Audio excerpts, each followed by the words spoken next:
Students, स्वागत है आपका लर्न स्टडी चैनल पर। आज हम आपके लिए लेकर आए हैं क्लास 11 पॉलिटिकल साइंस का जो आपका एग्जाम होने वाला है 4 अक्टूबर को। उसके लिए आपके लिए मोस्ट इम्पोर्टेंट क्वेश्चन आंसर लेकर आए हैं जो आपको एग्जाम में पूरी पूरी सहायता करेंगे।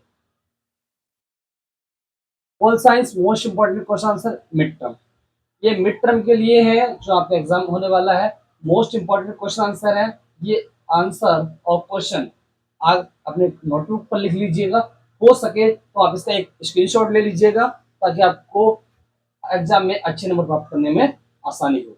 ठीक है, ये क्वेश्चन मैंने पीवाईक्यू क्वेश्चंस लिए हैं, मिड टर्म पिछला जो मिड टर्म हुआ था वहां से लिया है, और ये क्वेश्चन बहुत इंपॉर्टेंट है, इसलिए इन्हें नोट कर लीजिए और समझ लीजिए। तो आइए हम शुरुआत करते हैं बिना देरी किए इन प्रश्नों की, और इनके साथ साथ मैं इनके उत्तर बताऊंगा आपको। ठीक है, तो पहला प्रश्न है हमारा, हमें संसद क्यों चाहिए? हमें संसद क्यों चाहिए? 6 नंबर में आपसे पूछा जाता है हमें संसद क्यों चाहिए। ध्यानपूर्वक समझिएगा, हमें संसद क्यों चाहिए? संसद राजनीतिक प्रक्रियाओं का मंच है।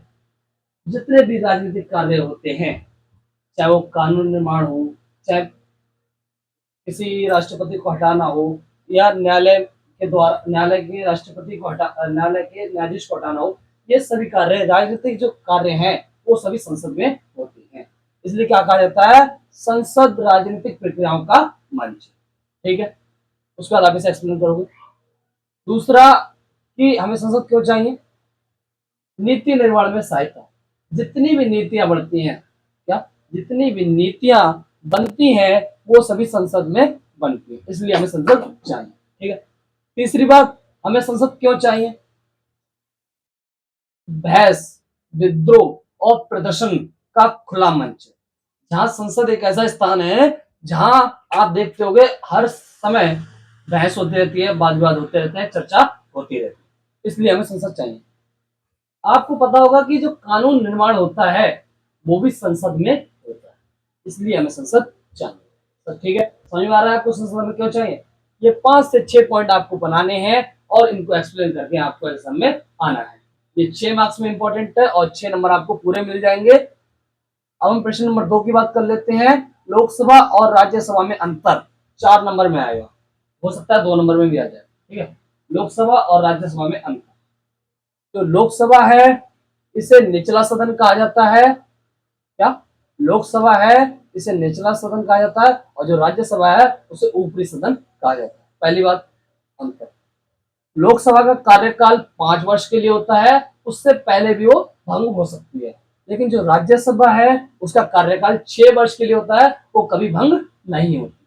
ठीक है, लोकसभा के जो सदस्य की बात करें तो लोकसभा में कुल 543 सदस्य होते हैं, लेकिन राज्यसभा में कुल सदस्य 250 मतलब 250 होते हैं, लेकिन 238 सदस्य निर्वाचित होते हैं और 12 सदस्य राष्ट्रपति द्वारा मनोनीत होते हैं। ठीक है, ये इनमें अंतर है, तो आप इनमें अंतर बता सकते हैं और 4 नंबर प्राप्त कर सकते हैं। ठीक है, अंतर में हमेशा आपको ध्यान रखना है एक दूसरे का उल्टा। ठीक, बात करते हैं प्रश्न नंबर 3 जो 2 मार्क्स के लिए इंपॉर्टेंट है। बहुत इंपॉर्टेंट क्वेश्चन है ये एग्जाम की दृष्टि से। संविधान के 2 कार्यों का वर्णन करें।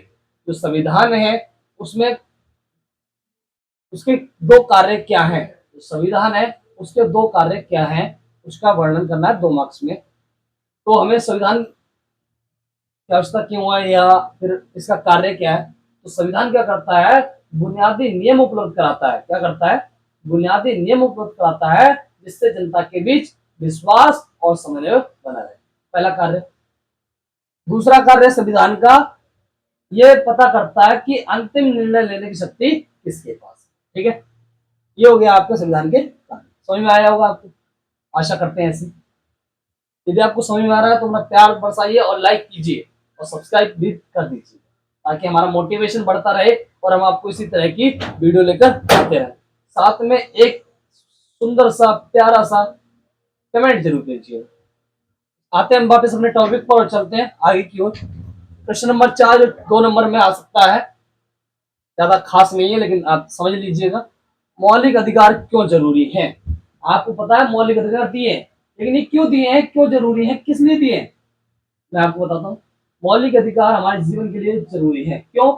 ये हमारे विकास में सहायता करते हैं, व्यक्ति के विकास में सहायता करते हैं। ठीक है। स्वतंत्रता, व्यक्ति को कहीं आने जाने की, कहीं बसने रहने की क्या देते हैं, स्वतंत्रता देते हैं। इसलिए हमें मौलिक अधिकार आवश्यक है, जरूरी है। समझ में आया? दो दो से तीन पॉइंट आप एक्सप्लेन कर देंगे, एग्जाम में आपको पूरे नंबर दे देंगे। ठीक है। प्रश्न नंबर 5 की बात करते हैं, वो भी 2 मार्क्स के लिए इंपॉर्टेंट है। धार्मिक स्वतंत्रता के 2 बिंदु लिखिए। जो संविधान ने हमें धार्मिक स्वतंत्रता दी है, वो उसके 2 बिंदु आपको लिखने हैं। तो धार्मिक स्वतंत्रता दी है, सब हर किसी को कोई भी धर्म अपनाने की आजादी, कोई व्यक्ति अन्य धर्म अपना सकता है, पहली बात। दूसरी बात करें अगर धार्मिक स्वतंत्रता की, तो अपने धर्म प्रचार करने की स्वतंत्रता। पहली बात, वो अपना कोई भी धर्म मान सकता है, अपनाने की उसे स्वतंत्रता है। दूसरा, अपने धर्म प्रचार करने की स्वतंत्रता है, वो धार्मिक स्वतंत्रता के अंतर्गत आती है। ये 2 पॉइंट आपको लिख देंगे। समझ में आया आपको? आगे चलते हैं। प्रश्न नंबर 6 बहुत इंपॉर्टेंट क्वेश्चन है। प्रश्न नंबर 6 और 6 मार्क्स में आता है, ध्यान रखना। हर साल आता है, हर साल आता है, इस साल भी रिपीट होगा, ध्यान देना। भारतीय संविधान को उधार का थैला क्यों कहा जाता है? जो भारत का संविधान है, उसे उधार का थैला क्यों कहा जाता है? भारत के संविधान को उधार का थैला कहा जाता है क्योंकि भारत के संविधान ने लगभग 75% हिस्सा, संविधान का लगभग 75% हिस्सा भारतीय सरकार अधिनियम से लिया है। मतलब जो ब्रिटिश शासन था, उससे 75%, 75% जो आपका संविधान था, वहां से लिया गया है। इसलिए इसे उधार का थैला कहा जाता है। जो भारत संविधान के जो प्रावधान है, वो भी अन्य देशों से लिए गए हैं, जैसे अमेरिका हो गया, कनाडा हो गया, इसे देखिएगा, अमेरिका हो गया, कनाडा हो गया, और British. Okay, British, America, Canada, British, इन देशों से, और ऑस्ट्रेलिया, या ऑस्ट्रेलिया से भी हमारा संविधान लिया गया है। ठीक है। 6 नंबर के लिए इंपॉर्टेंट था ये वाला क्वेश्चन। भारतीय संविधान को उधार का थैला क्यों कहा गया है? मैं रिपीट करता हूं फिर से, क्योंकि आपने शायद ना सुना हो। 6 अंक के लिए इंपॉर्टेंट है। भारतीय संविधान को उधार का थैला कहा जाता है क्योंकि जो भारत का संविधान है, लगभग 75% हिस्सा भारत सरकार अधिनियम 1935 से लिया गया है। भारत के संविधान में अमेरिका, कनाडा और ब्रिटिश जैसे देशों से भी कुछ प्रावधान लिए गए हैं, इसलिए भारत के संविधान को उधार का थैला कहा जाता है। समझ में आया आपको? इस प्रकार आपको एक्सप्लेन करना है और आपको 6 नंबर पूरे मिल जाएंगे। बहुत इंपॉर्टेंट क्वेश्चन है, सबसे महत्वपूर्ण प्रश्न यही है, ध्यान रखना इस चीज का। आगे चलते हैं प्रश्न नंबर 7 की ओर। सर्वाधिक जीत प्रणाली और सामुदायिक प्रणाली में अंतर। 4 मार्क्स से पूछा जाता है। सर्वाधिक जीत वाली प्रणाली और समानुपातिक या अमानुपातिक प्रतिनिधित्व प्रणाली में अंतर क्या है? ठीक है, तो जानते हैं। सर्वाधिक जीत वाली प्रणाली और समानुपातिक प्रतिनिधित्व प्रणाली। जो सर्वाधिक जीत वाली प्रणाली होती है, उसमें निर्वाचन क्षेत्रों में बांट दिया जाता है। जो क्षेत्र होते हैं, उन्हें निर्वाचन क्षेत्रों में बांट दिया जाता है। मतलब कुल 543 क्षेत्रों में से बांट दिया जाता है। ठीक है। दूसरी बात, पूरे देश का एक ही निर्वाचन क्षेत्र होता है। जो समानुपातिक प्रतिनिधित्व प्रणाली होती है, उसमें पूरे देश का एक ही निर्वाचन क्षेत्र होता है। ठीक है। प्रत्येक एक प्रत्याशी चुना जाता है। प्रत्येक जो समूह है, उससे एक प्रत्याशी चुना जाता है। किसमें? सर्वाधिक जीत प्रणाली में। कितना प्रत्याशी? हर एक, प्रत्येक से एक प्रत्याशी, एक उम्मीदवार चुना जाता है, लेकिन यहाँ एक से अधिक उम्मीदवार चुने जाते हैं। ये इसमें अंतर है। मतदाता उम्मीदवार को वोट देते हैं। जो सर्वाधिक जीत वाली प्रणाली है, वो मतदाता है, वो उम्मीदवार को वोट देते हैं जो उसे व्यक्तिगत रूप से जानते हैं। लेकिन यहाँ उल्टा होता है, मतदाता गुप्त रूप से वोट देते हैं, उन्हें पता नहीं हम किसको वोट देते हैं, बस केवल पार्टी को देते हैं गुप्त रूप से। समझ में आया आपको? ये 4 मार्क्स के लिए आपको अंतर आपको पता होना चाहिए। यदि आपने लिखा नहीं है तो स्क्रीनशॉट ले लीजिएगा, 4 मार्क्स के लिए इंपॉर्टेंट क्वेश्चन है। अब हम प्रश्न नंबर बात करते हैं प्रश्न नंबर 8 की। चुनाव आयोग के कार्य, चुनाव आयोग के कार्य 4 नंबर में पूछा जाता है आपसे, बहुत इंपॉर्टेंट क्वेश्चन है ये। चुनाव आयोग के कार्य लिखिए, तो आपको क्या क्या लिखना है? स्वतंत्र और निष्पक्ष चुनाव कराना,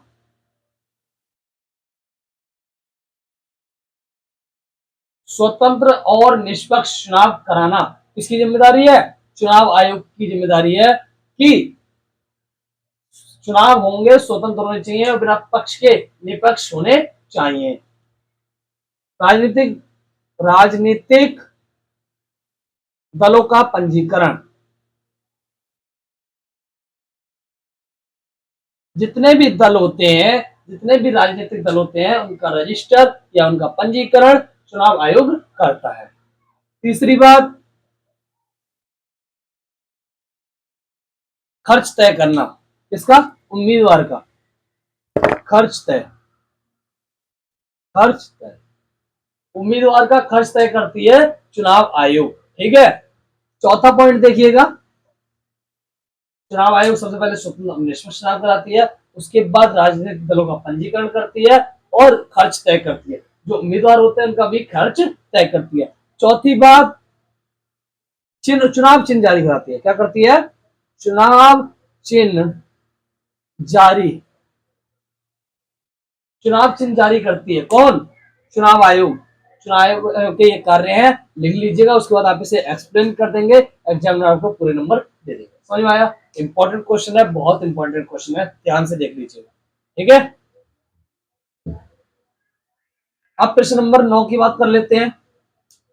राजनीतिक कार्यपालिका तथा स्थायी कार्यपालिका में अंतर, राजनीतिक कार्यपालिका तथा स्थायी कार्यपालिका में अंतर लिखिए, 4 मार्क्स के लिए इंपॉर्टेंट है। समझते हैं इसको,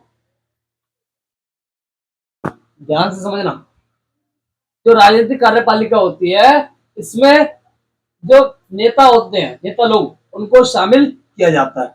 लेकिन जो स्थायी कार्यपालिका होती है, उसमें जो रोज रोज के लोग, उसमें जो कानून जो न्याय करते हैं वो शामिल होते हैं स्थायी कार्यपालिका में। जो राजनीतिक कार्यपालिका है, उनका जो कार्यकाल होता है वो निश्चित नहीं होता, ये पहले ही भंग हो जाती है। लेकिन जो स्थायी कार्यपालिका है, उनका जो कार्यकाल है वो निश्चित होता है, वह 60 वर्ष तक अपना कार्य करते हैं। राजनीतिक जो कार्यपालिका के अंदर लोग आते हैं, वो कुशल नहीं होते, ट्रेंड नहीं होते, उन्हें ज्ञान नहीं होता। लेकिन जो स्थायी कार्यपालिका होती है वो ट्रेंड होते हैं, कौशल होता है उनके साथ, और वो सब ईमानदारी से और निष्ठा से काम करते हैं। ये 3 से 4 उत्तर आपको बता देने हैं अंतर, और फिर आपको उत्तर की सहायता से आपको 4 नंबर मिल जाएंगे। समझ में आया आपको? चलते हैं प्रश्न नंबर 10 की ओर। प्रधानमंत्री की शक्तियों का वर्णन कीजिए। देखो, ये प्रश्न नंबर 6 में भी आ सकता है, ये प्रश्न 6 अंक में भी आ सकता है, ये प्रश्न 4 अंक में भी आ सकता है, और ये प्रश्न 2 अंक में भी आ सकता है। ठीक है, प्रधानमंत्री की शक्तियों का वर्णन कीजिए। तो प्रधानमंत्री की शक्तियां हैं, पहली बात, बहुमत दल का नेता। क्या? बहुमत दल का नेता। जो बहुमत दल का नेता है वो कौन है? प्रधानमंत्री। दूसरा, मंत्री परिषद पर नियंत्रण। जो मंत्री परिषद होता है उस पर नियंत्रण कौन रखता है? प्रधानमंत्री। ठीक है, उसके बाद मीडिया तक पहुंच। मीडिया तक किसकी पहुंच होती है? केवल केवल प्रधानमंत्री की। ठीक है, ये इसकी शक्तियां हैं। बहुमत दल का नेता होता है, मंत्री परिषद नियंत्रण करता है, मीडिया तक पहुंच होती है, और एक इंटरेस्टिंग बात और महत्वपूर्ण बात, जो मंत्रालय होते हैं उनको भी बांटता है। तो क्या लिखेंगे आप? मंत्रालयों का आवंटन या बांटना। मंत्रालयों का आवंटन कौन करता है? प्रधानमंत्री करता है। तो ये शक्तियां हैं कुछ, समझिएगा, लिखिएगा और अच्छे नंबर प्राप्त कीजिएगा। ठीक है, चलते हैं प्रश्न नंबर 11 की ओर। क्या है प्रश्न नंबर 11? 2 अंक में पूछा जा सकता है, हो सकता है 1 नंबर में भी पूछा जाए। समझते हैं कैसे? देखो, प्रश्न नंबर 11 है, प्रधानमंत्री बनने की योग्यताएं लिखिए। क्या? प्रधानमंत्री बनने की योग्यताएं लिखिए 2 अंक में। तो आपको 2 तो लिखनी ही लिखनी है, लेकिन आप एक्स्ट्रा भी लिख सकते हो। लेकिन आपको पता होना चाहिए। तो प्रधानमंत्री की योग्यता क्या है? 25 वर्ष की आयु प्राप्त कर चुका हो, 25 वर्ष की आयु हो चुकी हो तो वो प्रधानमंत्री बन सकता है। दूसरी बात, संसद में बहुमत प्राप्त होना चाहिए। जो संसद है उसमें बहुमत प्राप्त होनी चाहिए, दिवालिया ना हो, पागल ना हो और किसी प्रकार का केस ना दर्ज हो, उसको प्रधानमंत्री बनाया जा सकता है। समझ में आया आपको? देखो, अब मैं कुछ बात कर लेता हूं आपसे। ये क्वेश्चन इंपॉर्टेंट है, मैंने पहले बताया। अगर आप ये क्वेश्चन कर लोगे तो मैं 100% गारंटी लेता हूं एग्जाम में आप अच्छे मार्क्स स्कोर कर लोगे। आपने ये प्रश्न कर लिए तो आपको 1 मार्क्स के जो प्रश्न होते हैं उनको करने की भी जरूरत नहीं है। कैसे? यदि आपको एक कॉन्सेप्ट क्लियर है तो, इन प्रश्नों के उत्तर आपको अच्छे से क्लियर है तो आपको एमसीक्यू देखने की जरूरत नहीं पड़ेगी, क्योंकि जो एमसीक्यू होते हैं वो आपके कॉन्सेप्ट से निकल कर आते हैं और वो एमसीक्यू बन जाते हैं। देखो, अगर आपको ये अभी तक मैंने यहाँ बात की 10 प्रश्नों की और 11 प्रश्नों किया, अगर आपको इन कॉन्सेप्ट्स के इसके कॉन्सेप्ट के अंदर ही आपका एमसीक्यू आता है 1 मार्क्स। अगर आपने ये कॉन्सेप्ट अच्छे से समझा है तो आपको एमसीक्यू देखने की जरूरत नहीं है, आप एमसीक्यू समझ के, सोच के, विचार के कर सकते हैं। समझ में आया? अब मैं आपको एक दो एमसीक्यू करके दिखा देता हूं। जैसे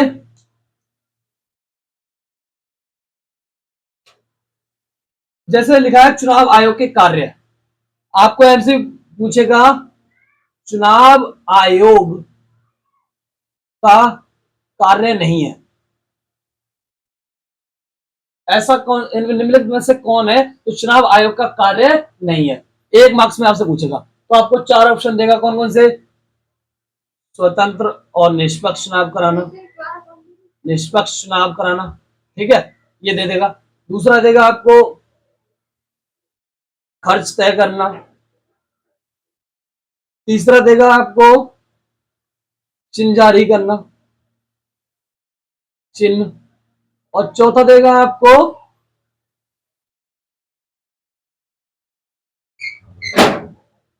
मंत्रालयों का आवंटन। क्या देगा? मंत्रालयों का आवंटन। तो इसमें ये राइट हो जाएगा और आपको ऐसे लिखना है, 1 मार्क्स आपको मिल जाएगा पूरा। इस प्रकार से एमसीक्यू आपके बनते हैं, लेकिन फिर भी आपको एक कॉन्सेप्ट क्लियर होना जरूरी है। ठीक है, अब हम प्रश्न नंबर 12 की बात कर लेते हैं, 2 मार्क्स के लिए इंपॉर्टेंट है। कभी कभी एमसीक्यू में भी पूछ लिया जाता है पॉकेट वीडियो का क्या अर्थ है। तो पॉकेट वीडियो का अर्थ है जो राष्ट्रपति है वो विधेयक को न स्वीकृति देता है, पॉकेट वीडियो का प्रयोग कर राष्ट्रपति ना तो विधेयक पर अनुमति देता है और ना ही पुनर्विचार के लिए लौटाता है, और उस पर अनुमति देने पर विलंब कर देता है और उसे अपने पास रख लेता है, इसे पॉकेट वीटो कहा जाता है। रिपीट करता हूं, राष्ट्रपति विधेयक पर अनुमति नहीं देता, पुनर्विचार के लिए नहीं लौटाता और पॉकेट वीटो का प्रयोग कर उसे अपने पास रख लेता है और स्वीकृति नहीं देता। समझ में आया आपको? अच्छे तरीके से सब्सक्राइब जरूर कर दीजिएगा और एक लाइक। संसद कानून कैसे बनाती है, बहुत इंपॉर्टेंट क्वेश्चन है, 6 मार्क्स में पूछा जाएगा आपसे। तो संसद है वो कानून प्रक्रिया क्या है, संसद में कानून प्रक्रिया क्या है, या संसद कानून कैसे बनाती है, 6 मार्क्स के लिए। देखो, तो आपको लिखना होगा प्रथम चरण, यदि विधेयक धन विधेयक नहीं है तो वो किसी भी सदन में पेश होगा, पहला चरण। द्वितीय चरण, द्वितीय चरण क्या होगा? पहले बार तो सदन में पेश हो गया, यदि विधेयक धन विधेयक नहीं है तो वो उसे संसद में पेश किया जाएगा। द्वितीय चरण क्या है? विधेयक को समिति के पास भेज दिया जाएगा या फिर संसद में चर्चा होगी। तीसरा होगा आपका समिति, समिति की चर्चा। हाँ भाई, समिति क्या करेगी, इसको या तो स्वीकार करेगी या फिर अस्वीकार करेगी। ठीक है। चौथा,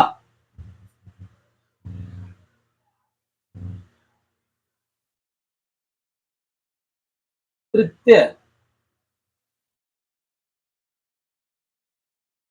तृतीय वाचन। तृतीय वाचन में क्या होगा भाई, तीसरा वाचन आएगा इसके द्वारा क्या होगा, कानून या तो रद्द होगा या फिर पारित होगा, दो काम होंगे। पांचवा, द्वितीयक समिति का जवाब। अब द्वितीय समिति का जवाब आएगा कि भाई इसको पारित करना है या नहीं करना है, रद्द करना है या फिर इसको रद्द करना है, पारित करना है। ये जरूरत पड़ने पर ये बैठक भी बुला सकती है। और सिक्स होगा फिर राष्ट्रपति के हस्ताक्षर होंगे और विधेयक पारित हो जाएगा और कानून बन जाएगा। रिपीट करता हूं, 6 अंक का है इसलिए इंपॉर्टेंट है। प्रथम चरण आएगा जिसमें क्या होगा, यदि विधेयक धन विधेयक नहीं है तो वो किसी भी सदन में पेश हो जाएगा। सदन कौन कौन से, राज्यसभा या लोकसभा। द्वितीय चरण, या समिति के पास भेज दिया जाएगा या सदन में चर्चा होगी। तीसरी बात, समिति की चर्चा। जब समिति ने चर्चा की तो क्या की, भाई ये तो ये पारित होगा या फिर रद्द होगा, ठीक है। तृतीय वाचन क्या है भाई, जो कानून है वो या तो पारित होगा या फिर रद्द होगा, स्वीकार होगा या अस्वीकार होगा। तृतीय वाचन ने कहा। द्वितीय समिति का जवाब क्या आया भाई, पारित करना है या रद्द करना है। जरूरत पड़ने पर यह क्या कर सकती है, बैठक भी बुला सकती है। उसके बाद जो सिक्स्थ बनेगा उसमें क्या होंगे, राष्ट्रपति के हस्ताक्षर होंगे और वो विधेयक कानून बन जाएगा। ये है इसकी प्रक्रिया। समझ में आया आपको? अच्छी तरीके से लाइक कर दीजिए, सब्सक्राइब कर दीजिए, ठीक है। और पढ़ाई अच्छे से करते रहिए। क्वेश्चन नंबर 14 इंपॉर्टेंट क्वेश्चन है। भारतीय न्यायपालिका की संरचना, पिरामिड के आकार का वर्णन। देखो भाई, इस प्रकार आपको पहले बना लेना है एग्जाम में, ठीक है।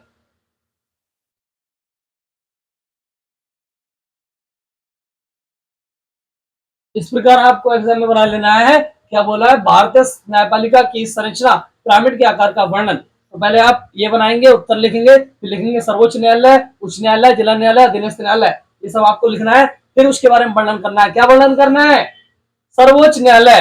सर्वोच्च न्यायालय सबसे बड़ा न्यायालय है और इसके जो अधिकार मतलब जो घोषित करेगा या जो कहेगा उसको सभी अदालतों को मानना पड़ेगा।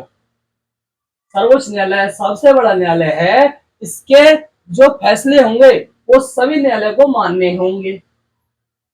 सर्वोच्च न्यायालय अधीनस्थ न्यायालय या मतलब नीचे के न्यायालयों के द्वारा की गई मुकदमे की अपील पर सुनवाई करती है। सर्वोच्च न्यायालय का ये काम है।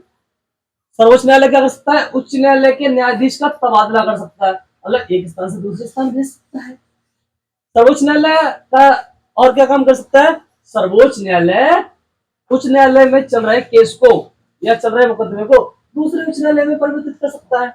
ये सर्वोच्च न्यायालय के कार्य हो गए, ठीक है। इसका ये वर्णन हो गया।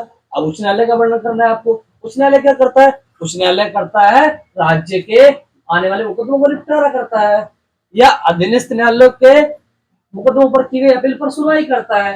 ये इसके कार्य हैं, समझा। उसके बाद जिला क्या करता है, जिले में आने वाले मुकदमों का निपटारा करता है या अधीनस्थ न्यायालय द्वारा किए गए मुकदमों की अपील पर सुनवाई करता है। ये इनके कार्य हैं। अधीनस्थ न्यायालय क्या करता है, अधीनस्थ न्यायालय करता है फौजदारी, क्या फौजदारी और दीवानी के मुकदमों का निपटारा करता है। पहले इसको बनाना है, फिर उसके बाद सर्वोच्च न्यायालय, उसके बारे में वर्णन कर देना है, उच्च न्यायालय, उसके बारे में वर्णन कर देना है। इस प्रकार आपको 6 नंबर पूरे मिल जाएंगे, कोई टेंशन लेने की जरूरत नहीं है। समझ में आया? इस प्रकार एग्जाम में नंबर स्कोर करने हैं। लाइक जरूर कर दीजिएगा भाई, सब्सक्राइब भी कीजिएगा। प्रश्न नंबर 15 की ओर चलते हैं अपने टॉपिक पर। सार्वभौमिक वैश्विक मताधिकार से आप क्या समझते हैं? 2 मार्क्स में पूछा जाएगा, इंपॉर्टेंट क्वेश्चन है। सार्वभौमिक वैश्विक मताधिकार से आप क्या समझते हो? सार्वभौमिक वैश्विक मताधिकार का अर्थ है कि 18 उम्र से अधिक सभी व्यक्तियों को वोट देने का अधिकार है। पहली परिभाषा। 2 नंबर में है तो आपको 2 परिभाषा तो लिखनी है। कौन सी? पहली, प्रत्येक व्यक्ति को 18 से अधिक उम्र पर हो जाने पर उसे वोट देने का अधिकार, चाहे वो किसी भी लिंग का हो, किसी भी जाति का हो, किसी भी धर्म का हो, उसे वोट देने का अधिकार। ये आपको लिखने हैं और एग्जाम में पूरे 2 नंबर ले लेने हैं। इस प्रकार आपके एग्जाम में अच्छे नंबर आ जाएंगे और एक क्वेश्चन 100% आएंगे। इस चीज को दिमाग में बैठा लो, दिमाग में लगा लो और जाते जाते एक लाइक, सब्सक्राइब और शेयर कर दो। Thank you.